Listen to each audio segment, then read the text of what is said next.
علاش الفلوس ما بقاتش فيها البركه؟ عمرك سولتي راسك علاش شحال ما ربحتي ديال الفلوس كيطيروا قبل ما يوصل نص الشهر؟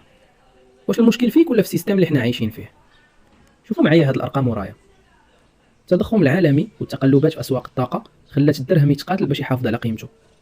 غلاء الاسعار ما بقاتش غير في الخضره، بل وصلت للكراء، النقل، وحتى الاشتراكات اللي كنخلصوا كل شهر، خصوصا ها الزياده الاخيره في المحروقات. بصراحه واش كتحس باللي صاليرك كيكفيك حتى لاخر الشهر، ولا كتحس باللي الغلاء غلبنا كاملين؟ ولكن واش كاين حل؟ الحل ماشي هو التقشف فقط، بل هو تنويع الدخل. العالم كتبدل، واللي كيعتمد على مصدر واحد للدخل في 2026 غادي يعاني بزاف، خصوصا الا كان صالير على قد الحال. اشنو هو الحل؟ كاين بزاف ديال الحلول. الا كتعتمد على الخدمه ديالك او المهاره ديالك في المجال اللي كتبدع فيه، كاين التجاره الالكترونيه، العمل الحر، والاستثمار الذكي، هي اللي غتخليك واقف على رجليك. المشكل ماشي في قله الفرص، المشكل في غياب الفكره الواضحه والبدايه الصحيحه. ها بعض حلول مجربه تقدر تبدا بها اليوم بلا راس مال كبير. الا كان عندك شي مهاره بحال التصميم، كتابه، ترجمه، مونتاج، تقدر تخدم بها عبر الانترنت. تعلم مهاره واحده مزيان، يوتيوب فيه كل شيء. حل حساب في مواقع بحال فايفر او اب وورك وبدا وصبر، ومع الوقت غتعلم.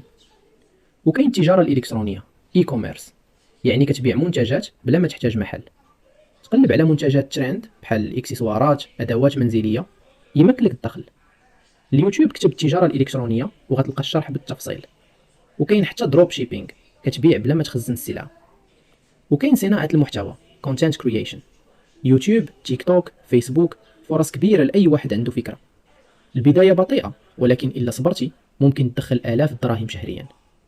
وكاين التسويق بالعموله، افيلييت ماركتينغ، كتروج المنتجات ديال شركات وتاخذ نسبه على كل عمليه بيع. مثلا كتختار منتوج كتروج ليه عبر فيديو او منشورات، واي واحد كيشري من الرابط ديالك كتربح العموله ديالك بدون راس مال تقريبا، ولكن خاص صبر وبناء قاعده الزبناء. وكاين خدمات بسيطه محليا، ماشي ضروري غير الانترنت. ممكن تخدم توصيل الطلبات، ديليفري، ممكن تعلم تصليح الهواتف. نصائح مهمه بزاف، ديرها قبال عينيك، ما تنتظرش نتائج سريعه.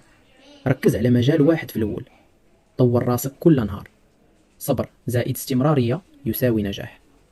الخلاصه، الدخل الاضافي ماشي حلم صعيب المنال، ولكن ماشي سهل. خاصك تخدم، تجرب، تغلط، وتعاود توقف. اي شاب اليوم يقدر يبدا، ولكن القليل اللي كيصبر حتى يوصل.